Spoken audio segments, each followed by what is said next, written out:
بسم الله الرحمن الرحيم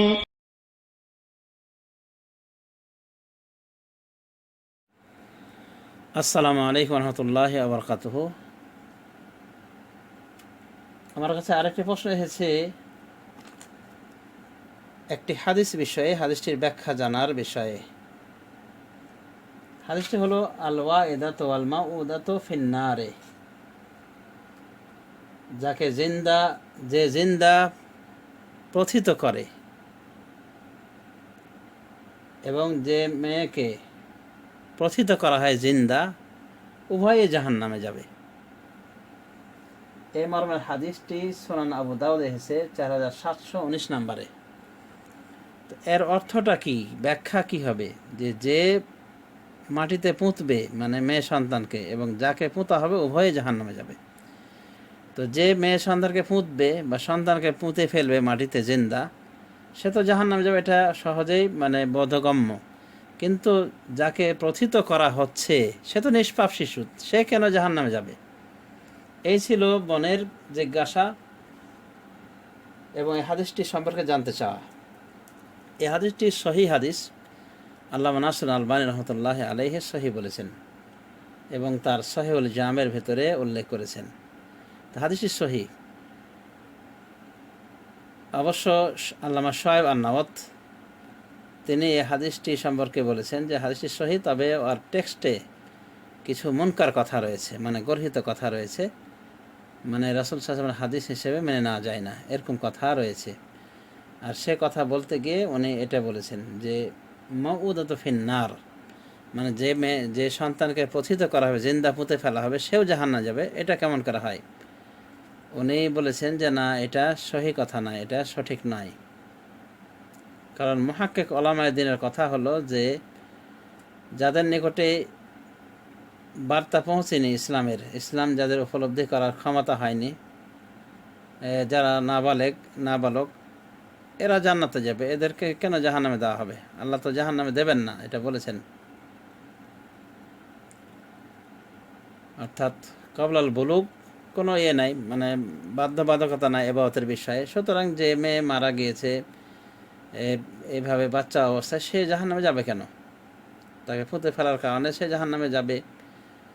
যে পুঁতবে, তাকে জিন্দা প্রথিত করবে, সে জাহান্নামে যাবে, আর তাকেও জাহান্নামে যাওয়া লাগবে। এটা কেমন কথা? এটা মুহাক্কিক উলামায়ে দ্বীনের নিকটে সঠিক নয়।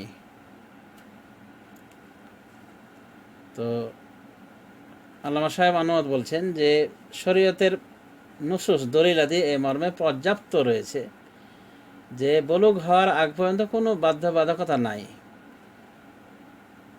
আর সহি মাযহাব হলো মুহাক্কিক উলামাদের নিকট, যে মুশরিকদের বাচ্চারা যারা বালেগ হওয়ার পূর্বে মারা যায়, তারা আহলুল জান্নাহ মিন আহলি জান্নাহ, তারা জান্নাতের অধিবাসী। এভাবে উনি হাদিসটাকে সহি বলার দিকে গিয়েছেন, আংশিকভাবে সহি বলেছেন, আংশিকভাবে সহি বলেননি। তবে আল্লামা আলবানী রহমতুল্লাহ আলাইহি তিনি উভয় অংশকে সহি বলেছেন। অর্থাৎ যে প্রথিত করবে কন্যা সন্তানকে এবং যাকে প্রথিত করা হবে, উভয়ে জাহান্নামী। তো হাদিসটা সহি, হাদিসটা আসলেই সহি। তবে এর ব্যাখ্যায় উলামায়ে দ্বীন বিভিন্ন কথা বলেছেন। যেমন এটা বলা হয়েছে যে ওই সময় রাসূলুল্লাহ সাল্লাল্লাহু আলাইহি ওয়াসাল্লাম বলেছেন, যখন তার নিকটে ওহী আসেনি, পরবর্তী ওহীর মাধ্যমে যখন উনি জানতে পেরেছেন তারা জান্নাতের, তখন সে কথা বলেছেন। যেমন রাসূলুল্লাহ সাল্লাল্লাহু আলাইহি ওয়াসাল্লাম আরেকখান হাদিসে বলেন, আওলাদুল মুশরিকিনা খাদাম আহলি জান্নাহ, মুশরিকদের সন্তানরা জান্নাতের খাদেম হবে, সহিহুল জামের হাদিস। তো তিনি পরবর্তী ওহীর মারফত জানতে পেরেছেন, আর ওটা ছিল তার পূর্বের কথা, যে পুঁতবে এবং যাকে পুঁতে মেরে ফেলা হবে, উভয়ে জাহান্নামে যাবে। তো এইভাবে ব্যাখ্যা দেওয়া হয়েছে। তো উলামায়ে দ্বীন বলেন যে ওটা আগের কথা, রাসূলুল্লাহ সাল্লাল্লাহু আলাইহি ওয়াসাল্লামের আগের কথা। কিন্তু যখন তাকে ওহী করে বলে দেওয়া হয়েছিল, তখন উনি এই কথাই বলেছেন যে ওরা জান্নাতে যাবে। তো এখন পর্যন্ত জান্নাতে যাবে, মুর্শিদের সন্তান জান্নাতে যাবে কি যাবে না, যারা অপ্রাপ্ত বয়সে মারা যায়, তারা জান্নাতি না জাহান্নামী, এ বিষয়ে ইখতিলাফ রয়ে গেছে উলামায়ে দ্বীনের ভিতরে। কারণ এই মর্মে রাসূলুল্লাহ সাল্লাল্লাহু আলাইহি ওয়াসাল্লামের হাদিসগুলিও ভিন্ন ভিন্নভাবে এসেছে। কোনো কোনো হাদিসে এদিককে সাপোর্ট করে, কোনো কোনো হাদিস ওই দিককে সাপোর্ট করে। যেমন এই হাদিস বলা হয়েছে যে পুঁতবে, মেয়ে সন্তানকে পুঁতবে এবং যাকে পুঁতা হবে, যে মেয়েকে পুঁতা হবে, উভয়ে জাহান্নামে, কারণ তারা মুশরিকের অবস্থায়। তো এই সম্পর্কে এক শ্রেণীর ওলামায়ে এটাই বলেছেন, এক শ্রেণীর ওলামায়ে দ্বীন এই কথাই বলেছেন যে ওরা জাহান্নামী। পক্ষান্তরে মহাক্কিক ওলামায়ে দ্বীনদের একটি গ্রুপ এদিকে গিয়েছেন, যেমন শুআয়ব আন-নাওয়াত রহমতুল্লাহ হাফিজাহুল্লাহ একটু আগে বললেন যে মহাক্কিক আলেমদের এটা মাযহাব যে মুশরিকদের বাচ্চারা এরা যদি মারা যায় অপ্রাপ্ত অবস্থায় এরা জান্নাতে যাবে।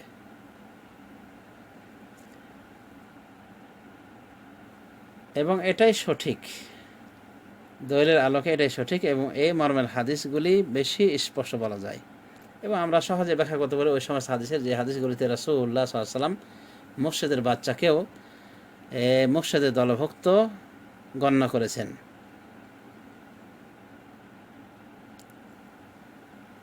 যেমন কোন কোন হাদিসে জিজ্ঞাসা করা হলো মুর্শিদের বাচ্চা সম্পর্কে, রাসূলুল্লাহ সাল্লাল্লাহু আলাইহি ওয়াসাল্লাম বলেছিলেন যে ওরা ওদের অন্তর্ভুক্ত, মানে ওদের বাপদাদাদের অন্তর্ভুক্ত।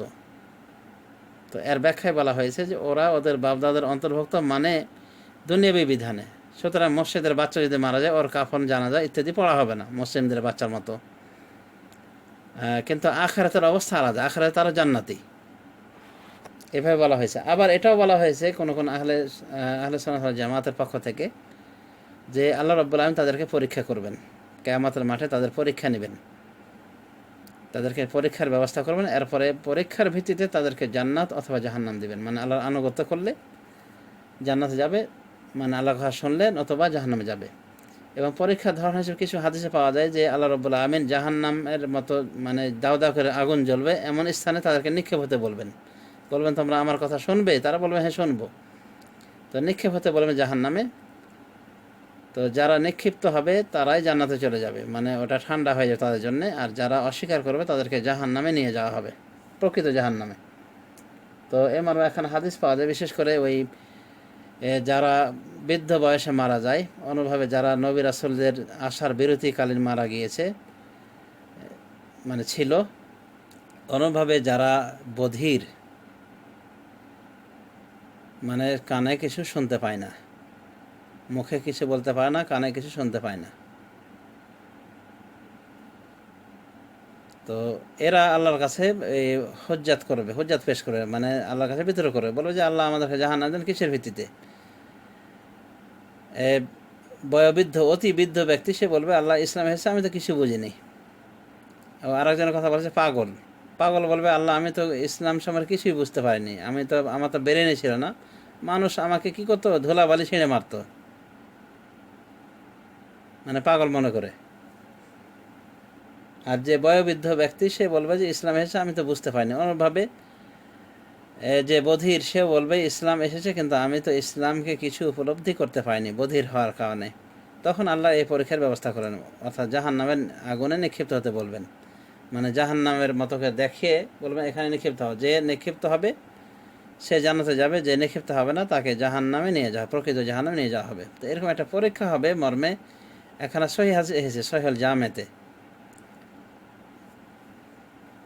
তবে বাচ্চার কথা মর্মে আমি কোনো সহিহ অবগত নাই যে বাচ্চাকে এভাবে বলা হবে। তবে ওলামায়ে একটা অংশ এভাবে বলেন যে বাচ্চাদেরও পরীক্ষা হবে, মুশরিকদের বাচ্চাদের পরীক্ষা হবে। আর মুসলিমদের বাচ্চা বিষয়ে কোনো সন্দেহ নাই, একটাই কথা যে তারা জান্নাতে, সবাই জান্নাতে যাবে, তাদের সকলে জানা যাবে। এমনকি তারা পিতামাতার পুঁজি হিসেবে কাজ করবে, পিতামাতাকে তারা সুপারিশ করে জান্নাতে নিয়ে যাবে। এই মুশরিকদের বাচ্চা সম্পর্কে এই ধরনের ইখতিলাফ রয়েছে। তবে সঠিক যেটা আমরা মনে করি এই বিভিন্ন কথার ভিতরে, বিভিন্ন অভিমতের ভিতরে এটাকে সঠিক মনে করি যে ইনশাআল্লাহ মুশরিকদের বাচ্চারাও জান্নাতে প্রবেশ করবে, হয় খাদেম আকারে থাকবে অথবা যেভাবে আল্লাহ রাখবেন, এক কথায় তারাও জানা যাবে। বুখারী শরীফে হাদিসে রয়েছে রাসূলুল্লাহ সাল্লাল্লাহু আলাইহি ওয়াসাল্লামকে স্বপ্নে মেরাজ করা হলে, মানে স্বপ্নে আখিরাতে কিছু দেখানো হয়, তার ভিতরে উনি দেখতে পান ইব্রাহিম আলাইসাল্লামকে প্রকাণ্ড এক গাছের নিচে ইব্রাহিম এবং সারা বিবি সারা তারা বাচ্চাদেরকে লালন পালন করছেন, মানে যারা ছোটোবেলায় মারা গিয়েছে প্রাপ্তবয়স্ক হওয়ার। তো রাসূলুল্লাহ সাল্লাল্লাহু আলাইহি ওয়াসাল্লাম জিজ্ঞাসা করেছিলেন, রাসূল সাল্লাল্লাহু জিজ্ঞাসা করেছেন সাহাবায়ে কেরাম যে ইয়া রাসূলুল্লাহ ওয়া আওলাদুল মুশরিকিন, মুশরিকদের বাচ্চারাও কি ওখানে ছিল? অর্থাৎ ইব্রাহিম এবং সারা বিবি সারা লালন পালনে ছিলেন, তাদের লালন পালনে কি মুশরিকদের বাচ্চারাও? বলেছিলেন যে হ্যাঁ, মুশরিকদের বাচ্চারাও, তার মানে তারা জান্নাতি। বুখারী শরীফে হাদিস। তো যাই হোক, একাধিক হাদিস থেকে জানা যায় যে এটাই হলো রাসূলুল্লাহ সাল্লাল্লাহু আলাইহি ওয়াসাল্লামের লেটেস্ট হাদিস যে ওরা জান্নাতে যাবে, এবং এই অভিমতটি বেশি শক্তিশালী, যদিও উলামায়ে দ্বীনের ভিতরে বিষয়টি নিয়ে ইখতিলাফ রয়ে গিয়েছে। তো যা হোক, আশা করি হাদিসটির ব্যাখ্যা এতক্ষণ স্পষ্ট হয়ে উঠেছে যে ওটি হয় প্রথম অবস্থা, যখন রাসূলুল্লাহ সাল্লাল্লাহু আলাইহি ওয়াসাল্লামের নিকট ওহী করা হয়নি এই মুশরিকদের বাচ্চার বিষয়ে, কিন্তু পরে ওহী করা হলে রাসূলুল্লাহ সাল্লাল্লাহু আলাইহি ওয়াসাল্লাম সেই বিষয়ে তাদের অবস্থান পরিষ্কার করে দিয়েছেন ওহীর মাধ্যমে। যেমন আমরা কিছু দলিল দিয়ে এখানে বিষয়টি স্পষ্ট করে ধরার চেষ্টা করেছি। তো এই হলো ওই হাদিস বিষয়ে ব্যাখ্যা। তো আবারও বলি যে হাদিসটিকে কেউ কেউ জয়ীফ বলেছেন, বিশেষ করে দ্বিতীয় অংশ, যেমন আল্লামা সোহেব আন-নাওয়াত এটিকে মুনকার বলা দিয়ে গিয়েছেন, মানে গর্হিত অংশ, এটা রাসূল সাহেবের কথা হতেই পারে না, এভাবে উনি বলা দিয়ে গিয়েছেন।